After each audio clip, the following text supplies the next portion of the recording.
Assalamualaikum warahmatullahi wabarakatuh. Waalaikumsalam warahmatullahi wabarakatuh. Perkenalkan, nama saya Dr. Rafia Zahra. Di sini saya akan menjelaskan tentang implementasi hukum tajwid, mad tabi'i, mad wajib munfasil, dan mad jaiz munfasil dengan nada Quran bayati menurut Al-Quran surat Al-Hijr ayat 9 di MTS kelas 1 siswa. Yang pertama itu pendahuluan latar belakang. Dalam konteks tilawah, nada bayati adalah salah satu nada yang sering digunakan saat membaca Al-Quran. Nada bayati memiliki karakter yang lembut, mendayu, menyentuh perasaan, hingga banyak wali yang memilih nada ini. Pengertian tajwid. Menurut istilah, tajwid adalah ilmu yang berguna untuk mengetahui bagaimana cara memenuhkan atau memberi hak huruf dan mustahaknya, baik yang berkaitan dengan sifat, mad dan sebagainya, seperti tarkik, tarhim dan selain keduanya. Berdasarkan hukum dari Al-Quran, Allah Subhanahu wa taala berfirman dalam surat Al-Hijr ayat 9, A'udzu billahi minasyaitonir rajim. Bismillahirrahmanirrahim. Inna nahnu nazzalna dzikra wa inna lahu lahafizun. Yang artinya, sungguhnya kamilah yang menurunkan Al-Quran dan pasti kami pula yang memeliharanya. Pesan moralnya, bahwasanya Allah Subhanahu wa taala menurunkan kitab suci Al-Quran untuk membaca dan kita jaga bacaannya dengan mempelajari dan menerapkannya agar tetap seperti pada zaman Rasulullah SAW. Yang kedua, itu berdasarkan hadis Nabi SAW dari sahabat Nabi Ibnu Mas'ud radhiyallahu anhu, yang artinya dari Abdullah bin Mas'ud bahwa Abu Bakar dan Umar memberikan kabar gembira kepadanya bahwa Rasulullah dalam siapa sedang membaca Al-Quran dengan benar bagaimana ketika diturunkan, maka hendaklah ia membaca berdasarkan bacaan Ibnu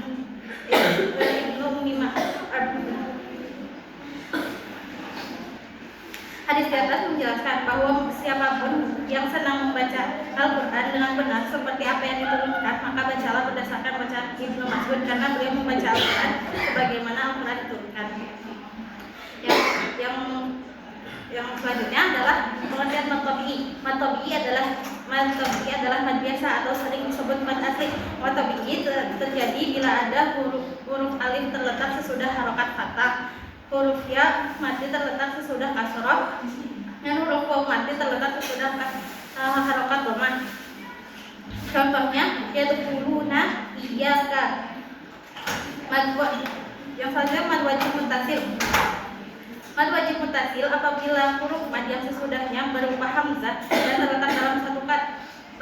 Pada riwayat Imam Hafiz Qiraat Hashim dari jalur Al-Hidiyah, ia membaca panjangnya 4 atau 5 harokat. Contohnya ja'a as-sama'u. Yang selanjutnya mad jaiz munfasil. Mad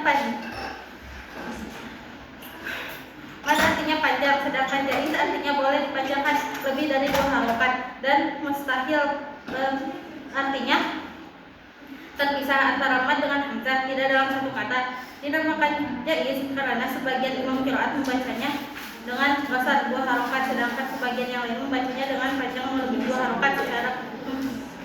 Cara membaca mad jaiz munfasil ialah dengan memanjangkan 4-5 harokat prioritas atau 5 harokat. Contohnya fi anfusikum. Yang selanjutnya karakteristik dan penerapan nada bacaan Al-Quran bayati dalam tilawah. Yang pertama itu pengertian tilawah. Tilawah dalam bahasa berarti membaca, sementara dalam istilah merujuk pada cara membaca Al-Quran dengan menjelaskan ucapan huruf untuk memudahkan pemahaman maknanya.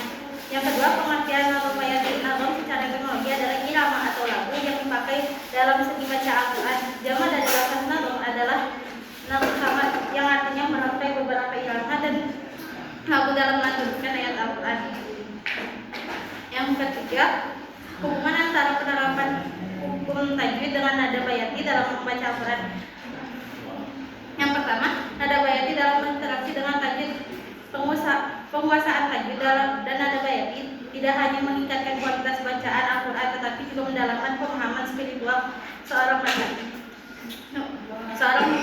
Bacaan yang benar, tajwid yang tepat dipadukan dengan melodi yang indah akan menghidupkan suasana yang khusyuk dan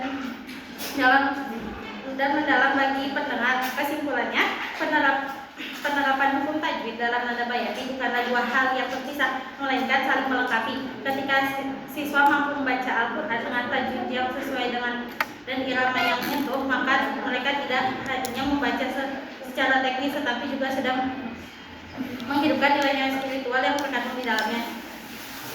Cukup sekian, terima kasih. Assalamualaikum warahmatullahi wabarakatuh. Waalaikumsalam warahmatullahi wabarakatuh.